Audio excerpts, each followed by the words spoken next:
어제 많은 분들 참석해 주시고 또 많이 기도해 주시고 협조해 주셔서 아름다운 봄 소풍을 잘 다녀왔습니다. 한번 사진 한 장 보시도록 하겠습니다. 어제 마지막 마칠 때 함께 모여서 파이팅을 하고 사진을 찍었던 모습입니다. 어제 날씨가 참 좋아서 점심 먹을 때는 나무 그늘에서 맛있는 도시락을 먹었고요. 또 실내에서 게임하고 또 즐기는 동안에 바깥에 비가 갑자기 쏟아져 내렸어요. 그래서 저희는 안에 있어서 잘 몰랐는데 이제 1시간 반 게임을 하고 마무리할 때쯤 보니까 비가 꽤 많이 쏟아져서 저희들이 놀라기도 했지만 또 마른 땅에 비 주시는 하나님께 감사한 시간도 가졌습니다. 여러분 기도해 주시고 또 준비해 주시고 진행해 주시고 물심양면으로 도와주신 여러분 모두에게 감사드립니다. 앞으로 또 기회가 되면은 저런 일들을 1년에 한 번, 두 번 계속했으면 좋겠다는 생각을 합니다.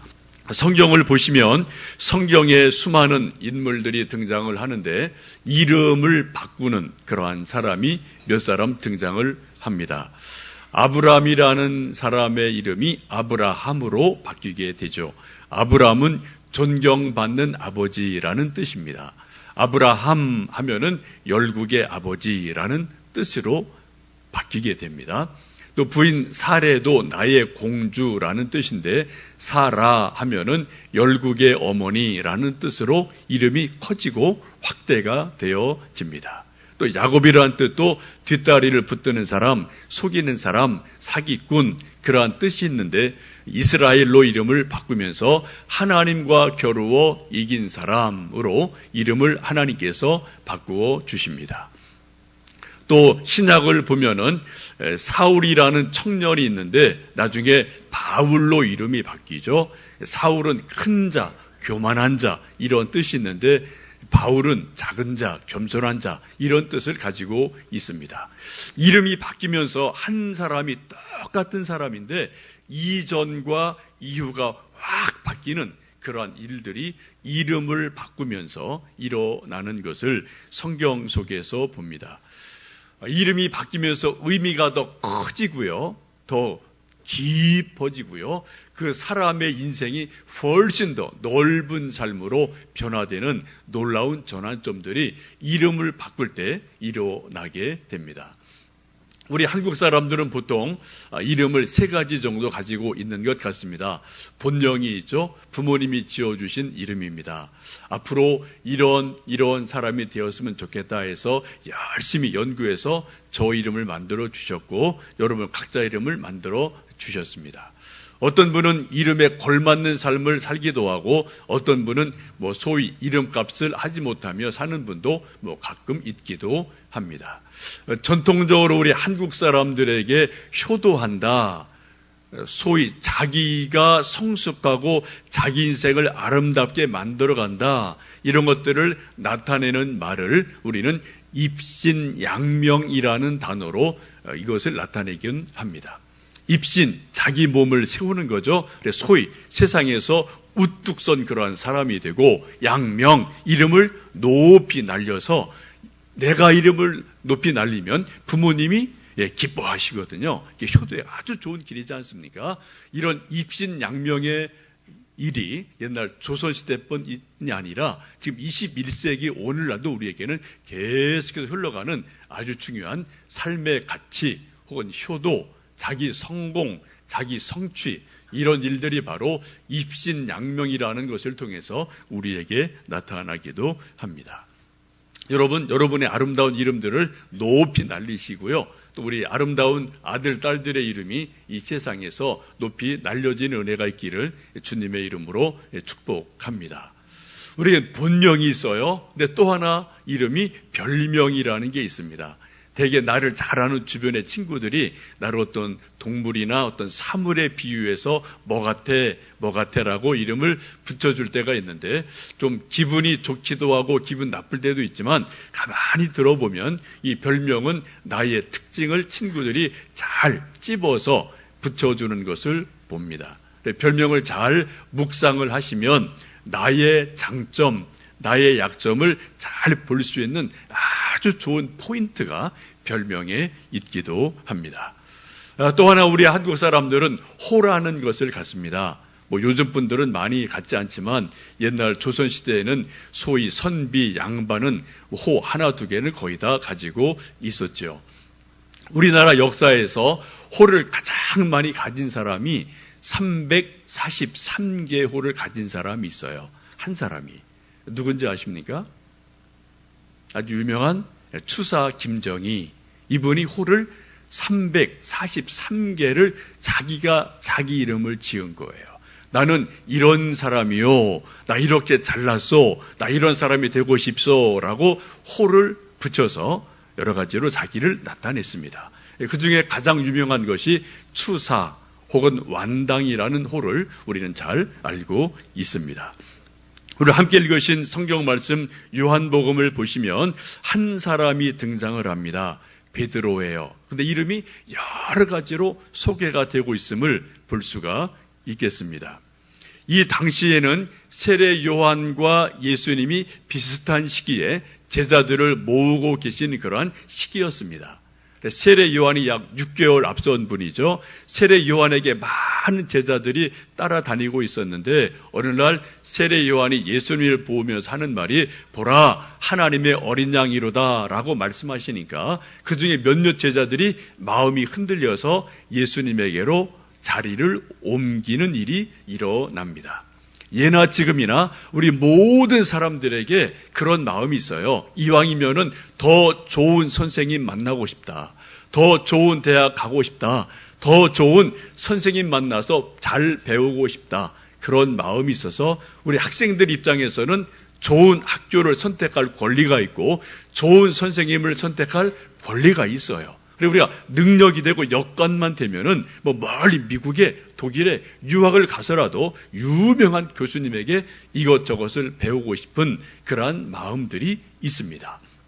예수님 당시에도 그런 일이 있었죠. 세례 요한의 제자들 몇 사람이 예수님을 보고 예수님이 더 훌륭한 선생님인 것 같다라는 마음이 들으니까 이쪽 저쪽을 오고 가다가 결국은 예수님께로 옮겨간 그러한 사람이 몇 사람이 있기도 합니다. 그 중에 하나가 이제 안드레라는 사람이죠. 이 안드레가 예수님 만나고 나서 자기 형제 베드로에게 가서 내가 아주 귀한 분을 만났는데 보니까 메시아 같다라는 말을 듣습니다. 이 말을 듣고 이제 베드로가 예수님을 만나러 오는 장면이 오늘 함께 읽으신 요한복음 1장의 말씀입니다. 이때 안드레의 소개를 따라서 예수님을 만나러 베드로가 오게 되는데 베드로의 본래 이름은 시몬입니다. 오늘 예수님께서 시몬을 만날 때 그렇게 말씀하죠.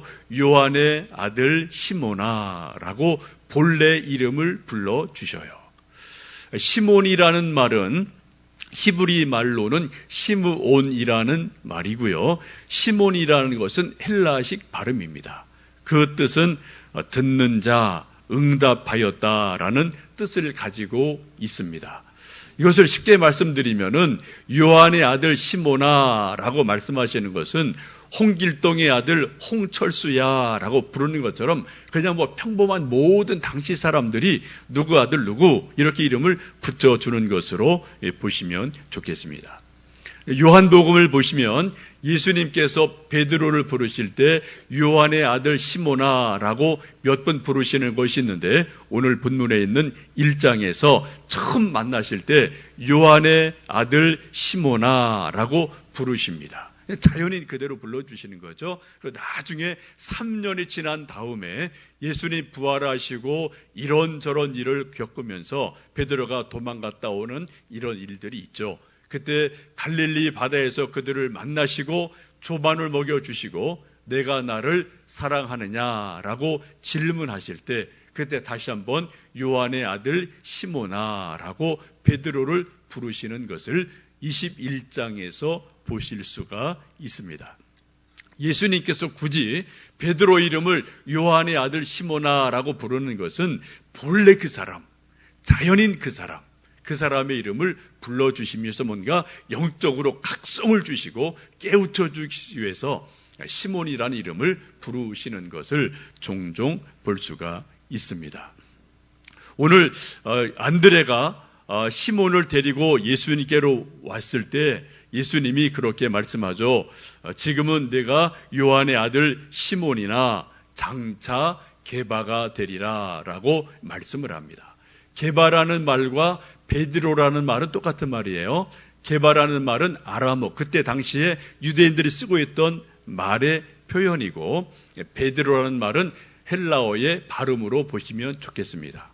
즉 베드로 이름이 시몬, 시므온, 게바, 베드로 이렇게 조금 다르게 나오는데 이름이 똑같은 거예요. 단지 그때 어느 나라식으로 발음하느냐 이거에 따라서 조금 발음이 이렇게 저렇게 변화되는 것을 생각하시면 좋겠습니다. 여러분, 평범한 어부인 요한의 아들 시몬이 예수님께로 왔을 때 예수님이 그 시몬을 보시고 내가 장차 게바가 될 것이다, 베드로가 될 것이라고 말씀하신 것은 엄청난 말씀이에요. 이 말씀을 좀 비유한다면 예수님께서 저를 만나서 하시는 말씀이 경룡아, 내가 장차 통일한국의 황제가 될 것이다 라고 말씀하시는 것보다도 더 엄청난 말씀이에요. 여러분, 여러분에게 예수님께서 꿈에 나타나셔서 너가 통일한국의 대통령이 될 거다, 그런 말씀을 여러분 계시로 받는다면, 꿈에서 받는다면 여러분 얼마나 충격적이겠습니까? 얼마나 놀랍겠습니까? 근데 지금 이 말씀은 그것보다도 훨씬 더 무거운 말씀이고 훨씬 더 큰 의미가 있는 말씀인 것을 우리가 성경 속에서 살펴볼 수가 있습니다. 예수님의 제자가 되고 난 다음에 예수님이 한 번은 제자들에게 묻습니다. 사람들이 나를 누구라 하느냐? 사람들이 이래요 저래요 말을 해요. 그랬더니 또 제자들에게 너희는 나를 누구라 하느냐고 물었을 때 베드로가 유명한 신앙 고백을 합니다. 주는 그리스도시요 살아계신 하나님의 아들이십니다라고 고백을 했을 때, 그때 주님께서 베드로를 크게 칭찬하시면서 이것은 하나님이 주신 특별한 은혜다라고 말씀하시면서 이 믿음 위에 교회를 세운다라고 말씀하셨어요. 여러분, 교회를 세우는 기초가 뭐라고요? 베드로의 신앙 고백에 교회를 세우고 있습니다. 그리고 이어서 하시는 말씀이 천국의 열쇠를 너에게 준다라고 말씀하시면서 내가 땅에서 무엇이든지 풀면 하늘에서도 풀리고 땅에서 무엇이든지 매면은 하늘에서도 맨다라고 말씀하시면서 하늘을 풀고 묶는 권세를 베드로에게 허락해 주십니다. 여러분, 신구약 성경을 쭉 보시면 약 2,000여 명의 사람들이 등장을 하는데요. 구약의 어떤 인물에 또 신약의 어떤 인물에 하나님께서 내가 너에게 천국의 열쇠를 준다라고 한 분이 한 사람도 없어요. 오직 한 분, 베드로에게만 내가 너에게 천국의 열쇠를 준다라고 말씀을 하신 거거든요. 이거는 인류 역사상 베드로 같은 분이 전무후무한 사람입니다. 그처럼 엄청난 일이 바로 베드로에게서 일어나고, 처음 그가 어부로 만났을 때 예수님 베드로를 알아보시고 장차 내가 게바가 될 것이다, 베드로가 될 것이다 라고 위로하시는 말씀을 듣게 됩니다. 여러분, 평범한 어부인 시몬을 베드로로 만들어주시는 이 엄청난 일이 어떻게 일어납니까? 예수님을 만나면서 일어나게 되거든요. 만약에 이 시몬이 예수님 만나지 못했다면은 그냥 갈릴리 바다에서 고기 잡는 어부로 큰 평생 살았을 거예요. 배 두세 척 더 사고 또 더 좋은 배 사고 돈 조금 더 모으고 그 정도는 가능했을지 모르지만 우리가 기억할 수 없는 한 평범한 어부로 그냥 살다가 죽었을 것임에 틀림이 없습니다. 그런데 이 시몬이라는 평범한 어부가 예수님을 만나면서 믿음의 사람이 되고 베드로라는 엄청난 이름을 갖게 되고 천국 열쇠를 얻게 되고 우리 믿음의 큰 선배가 되어지고 사도가 되는 것을 말씀 속에서 봅니다. 여러분, 이러한 놀라운 한 사람의 변화가 오늘날도 가능할까요? 이게 예수님 때만 가능한 것이 아니겠습니까? 또 오늘 성경 말씀을 쭉 보시면 하나님의 역사를 보시면 오늘날도 이 평범한 인생들이 예수님을 만나면 위대한 인생으로 변화가 되는 것을 우리는 성경 속에서 보고, 아니 우리 주변에서, 아니 내 속에서 여러분 스스로가 그런 것을 발견을 하실 수가 있을 겁니다. 예수님은 지금도 살아계셔서 우리에게 역사하고 계셔요. 말씀으로, 성령으로 믿는 사람들을 통해서, 교회를 통해서 지금도 하나님은 말씀하고 계시고 하나님의 일을 하고 계십니다. 특별히 교회 학교에서 우리 전도사님, 목사님, 또 선생님들을 통해서 어린 아이들이 계속 말씀으로 양육을 받으면서 이런 시몬 같은 평범한 사람이 베드로라는 위대한 사람으로 바뀌어지는 일들이 교회 학교에서 특별히 매일매일 주일마다 일어나고 있음을 여러분 기억하시고, 우리 전도사님들, 우리 또 선생님들을 좀 축복해 주시고 위로해 주시면 좋겠습니다.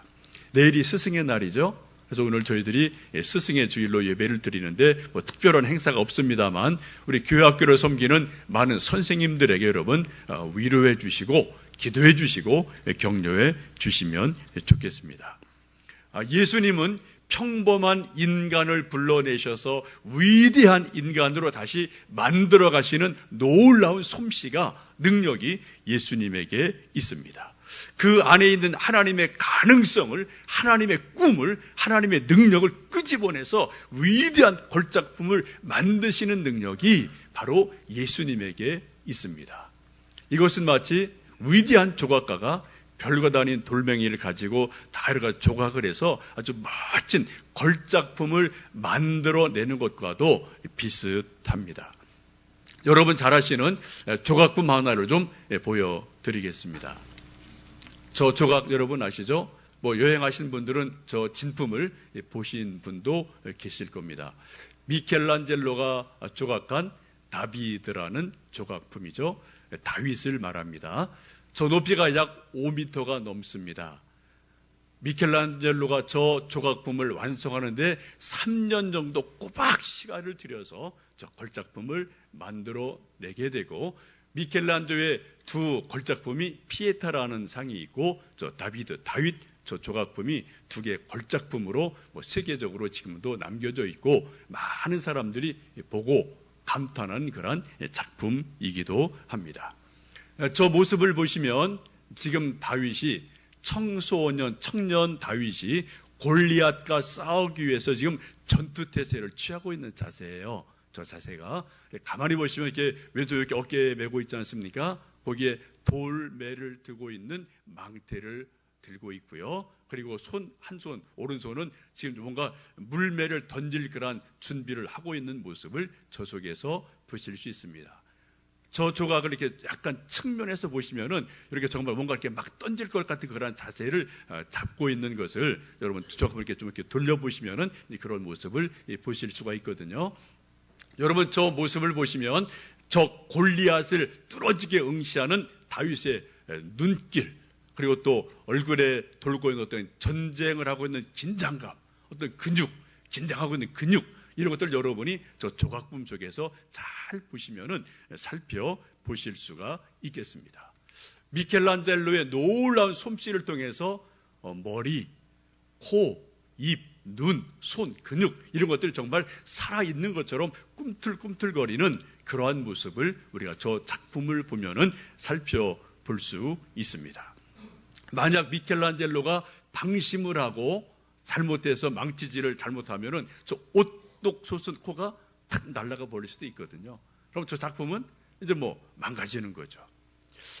아마도 저에게 망치를 주었다면은 저런 작품을 제가 만들 수 없죠. 여러분도 그러실 겁니다. 저런 걸작품을 우리는 만들 수 없어요. 그러나 미켈란젤로라는 위대한 조각가에게 어떤 돌이 주어지고 망치와 끌이 주어지니까 3년간 열심히 땀 흘려서 쪼아내서 저런 놀라운 걸작품을 만들어내게 됩니다.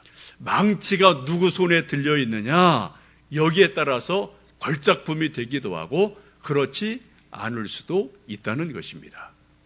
사실은 저 걸작품을 만들어낸 원석, 대리석이 약 40년 동안 방치됐던 돌멩이에 불과해요. 그 당시 유명한 조각가 두 사람에게 아주 큰 돌을 주면서 좀 뭔가 좀 멋있는 작품을 만들어 달라고 요청을 했습니다.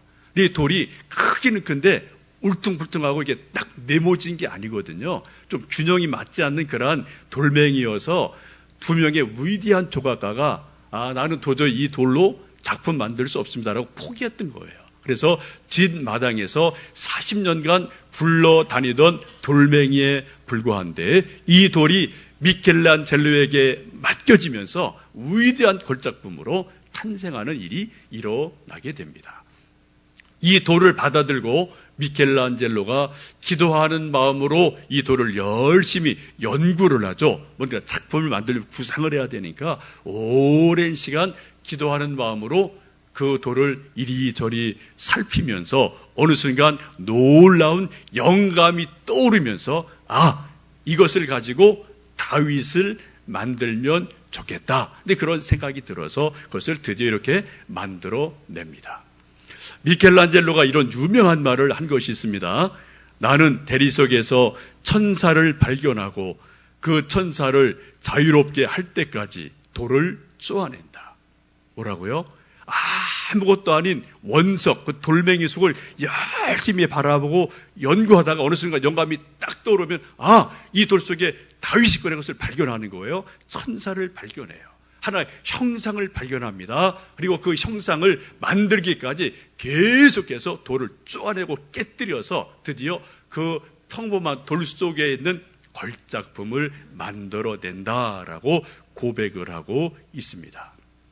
여러분, 저런 놀라운 걸작품이 만들어내기 위해서 중요한 것은 미켈란젤로가 저 돌의 여러 부분, 쓸모없는 부분을 계속 망치질해서 깨뜨려서 버렸다는 거예요.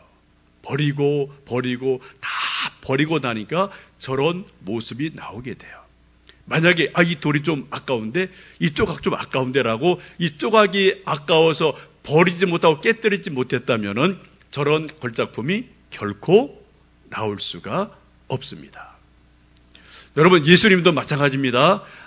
아무것도 아닌 평범한 어부인 시몬을 만나시면서 3년간 예수님께서 마치 미켈란젤로가 끌과 정과 망치를 가지고 돌을 쪼는 것처럼 시몬이라는 사람을 교육을 시키셔요. 때로 세워줍니다. 격려하며 때로는 꾸지람을 하시고 엄청나게 호되게 책망을 하기도 하십니다. 그래서 성경 보시면은 베드로가 칭찬받는 게 여러 번 나오죠. 또 반대로 예수님에게 호되게 꾸지람 받는 것도 많이 나옵니다. 몇 번 그런 것이 있죠. 한 번은 변화산에 올라가서 기도하자 했는데 세 제자가 계속 너무 피곤해서 졸고 있어요. 그러니까 됐다, 그냥 자라. 포기해버리셔요. 또 마지막 잠시 넘는 밤 겟세마네에 올라가서 1시간만 깨어서 나와 함께 기도하자라고 말씀하셨는데 이때도 역시 계속해서 피곤해서 졸고 있으니까 나중에 예수님이 정말 한숨을 쉬시면서 이제 다 끝났다. 그래, 자라, 자. 아예 그냥 포기하시는 말씀을 하실 때가 있거든요. 여러분, 우리에게 그런 말씀 주님이 혹 하실 때가 있지 않을까요? 뭔가 기대하시는데 우리가 계속 졸고 포기하고 안 하니까 됐다 이렇게 말씀하실 때 혹 있지 않을까요? 또 한 번은 그런 일이 있죠. 주는 그리스도시요 살아계신 하나님의 아들이십니다라고 말씀할 때 내가 십자가 지리라고 말씀하실 때 그것을 강하게 십자가 질 수 없다고 항변하자 사탄아 물러가라고 아주 강하게 예수님께서 질책을 하십니다. 여러분, 베드로가 예수님에게 사탄이라는 말을 들은 적이 있거든요. 저도 누군가에게 누가 저한테 사탄이라고 하면 제가 그 사람 평생 용서 못하죠. 여러분이 목사님 저에게 사탄이라고 말하면 여러분 다 도망가실 거예요. 그렇죠? 근데 베드로가 지금 예수님에게 사탄이라는 말을 들으셨거든요. 그런데도 끝까지 살아남아요. 왜요? 이런 모든 꾸지람이 뭡니까? 결국은 베드로의 교만을 깎아내시는 거고 쪼아내시는 거고 이렇게 깎아내시는 것이어서 결국 그러한 과정을 통해서 베드로라는 위대한 사람을 만들어 갑니다. 오늘 성경 말씀 보시면 예수님을 여러 가지로 소개하는데 랍비라는 말씀으로 예수님을 소개하고 있습니다. 랍비는 선생님이라는 뜻이죠. 이 세상에는 많은 선생님이 있습니다. 초등, 중등, 고등, 대학, 학원, 여기저기 선생님들이 수십만 명이 있죠. 피아노 선생님, 미술 선생님, 독서 선생님, 골프 선생님, 수많은 선생님들이 이 세상에 여기저기에 있어요. 이 많은 선생님 가운데 가장 위대한 선생님은 예수님임에 틀림이 없습니다. 이 세상에는 수많은 선생님들은 사람들에게 공부 잘하는 법, 점수 잘 따는 법을 가르쳐줘요. 돈 잘 버는 법을 가르쳐줍니다. 필요합니다. 거기까지예요. 예수님께서는 한 인간의 본래성, 하나님의 가능성을 끄집어내 주시고 위대한 인격이 되도록 우리를 만들어 가시는 분이 바로 예수님이기에 예수님이 이 세상에서 가장 위대한 선생님이시고 오늘 성경은 계속 성경에서 예수님을 랍비다라고 말씀하시는 것을 볼 수가 있겠습니다. 여러분, 우리 어린 아기들이 어머니 모태에서 태어날 때는 소위 핏덩어리라고 그래요. 그냥 어린 몸덩어리에 불과합니다. 아직 정신이 영글지 않았거든요. 근데 이 핏덩어리고 몸덩어린 어린 아기가 한 사람의 성숙한 인간이 되어가는 과정에 꼭 필요한 게 교육이에요. 교육이 없이는 어떤 인간도 자기 스스로 저절로 성숙한 인간, 성숙한 인격이 결코 되어질 수가 없습니다. 출발은 거의 비슷해요, 우리가요. 근데 한 사람이 어른이 돼서 한 사람은 이런 사람이 되고 한 사람은 저런 사람이 되는 결정적인 요인이 뭡니까? 선생님 누구 만나느냐는 거예요. 스승이 누구냐라는 거예요. 거기에 따라서 한 사람은 훌륭한 인격이 될 수도 있고 한 사람은 망가지는 사람이 될 수도 있거든요. 여러분도 지금까지 수십 년 인생 사시면서 학교에서 사회에서 교회에서 수많은 선생들을 만났을 겁니다. 그리고 여러분에게 긍정적인 영향을 준 분도 있고 기억이 난 분이 있고 부정적인 영향을 주어서 또 부정적인 어떤 결과를 준 그러한 선생님도 계실 것 같아요. 저 역시 마찬가지입니다. 제가 지금 이만한 존재가 된 것은 저에게도 몇몇 신학을 하면서 정말 좋은 선생님을 만난 만남의 복이 있어서 그분들을 통해서 지금 다듬어지고 깨뜨려지고 혼나고 이런 과정을 통해서 조금 그래도 빚어져서 이만한 사람이 되지 않았나 생각을 하게 됩니다. 여러분, 평범한 어부인 요한의 아들 시몬이라는 한 어부가 예수님을 만나면서 게바가 돼요. 베드로가 됩니다. 놀라운 변화를 일으키게 됩니다. 3년간의 제자훈련이 바로 그러한 과정인 거죠. 때로는 세워주고 격려하고 용기를 주고 때로는 뭐예요? 가차없이 호되게 혼을 내서 그의 교만을 꺾어버리고 잘라버리고 쪼아내고 이런 과정을 계속 거치면서 3년의 과정을 거쳐서 드디어 평범한 어부에 불과했던 고기잡이 어부 시몬을 위대한 사도 베드로로 만들어내시는 놀라운 스승이 바로 예수님인 것을 이 말씀 속에서 보게 됩니다. 이것은 마치 연탄이 탄소지 않습니까? 이 탄소 덩어리를 가지고 연탄 이만한 것을 가지고 이만한 다이아몬드를 만드는 것보다도 위대한 일이에요. 그렇지 않습니까, 여러분? 아무것도 아닌 평범한 어부인 요한의 아들 시몬을 위대한 하나님의 사람, 사도, 천국의 열쇠를 갖는 사람, 이런 사람으로 예수님께서는 3년간 만들어내시고 걸작품을 만들어 가십니다. 예수님은 지금도 이때뿐 아니라 지금 이 시간도 오늘날도 하나님의 말씀을 통해서 예수님의 능력을 통해서 성령의 역사를 통해서 세우신 교회를 통해서 선생들을 통해서 한 평범한 인간을 하나님의 위대한 삶으로 빚어가신 일들을 지금도 계속하고 계십니다. 그런 놀라운 랍비가 바로 예수님이십니다. 만일 우리가 100% 완벽하게 예수님께 우리 인생을 맡겨드린다면 예수님이 저를, 여러분을 그렇게 더 아름다운 존재로 빚어갈 것임에 틀림이 없어요. 근데 문제가 뭡니까? 문제는 우리가 100%를 예수님 손에 완전히 맡기지 못한다는 겁니다. 저도 그래요. 목사지만 제가 100% 예수님께 완전히 맡긴다? 그거 쉽지 않아요. 짧게는 돼요. 근데 계속 그게 잘 안 돼요. 저 고민입니다. 여러분은 어떠십니까? 여러분의 인생을, 여러분의 일상생활을, 여러분의 문제를, 여러분의 성격을, 여러분의 어떤 모든 것들을 100% 완벽하게 예수님께 맡기십니까? 짧게는 돼요. 근데 어떤 순간 예수님 우리를 깨뜨리려고 망치를 들고 오시면은, 이건 안 됩니다. 이건 아까워요. 이거는 내 독특성인데 안 되죠. 라고 우리가 거부할 때가 너무 많거든요. 마음을 닫거든요. 도망가거든요. 그래서 예수님이 망치 들고 하시다가 하시지를 못하는 거예요.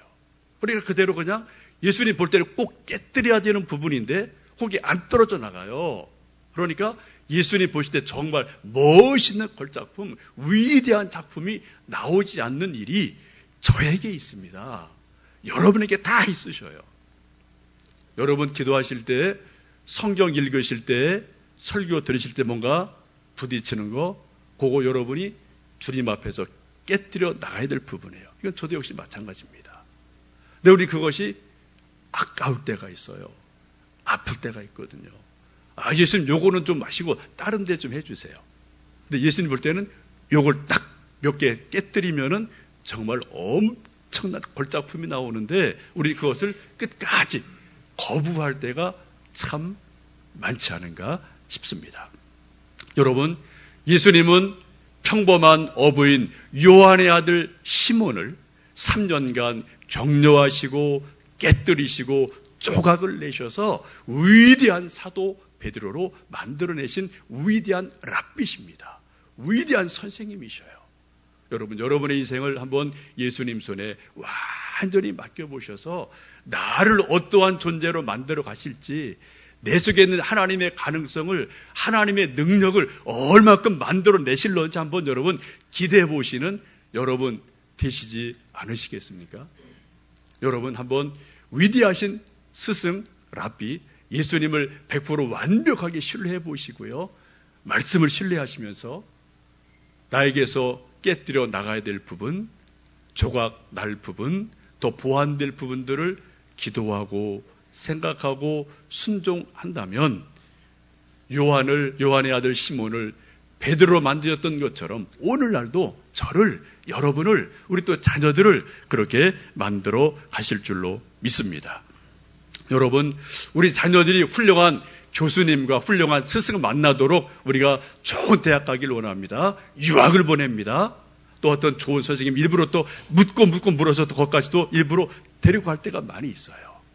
이 역사상 가장 위대한 스승은 예수 그리스도이십니다. 가장 위대한 랍비는 바로 예수님이셔요. 그분께서는 평범한 어부인 요한의 아들 시몬을 갈고 닦고 초탁하셔서 위대한 베드로로 만들어 내셨습니다.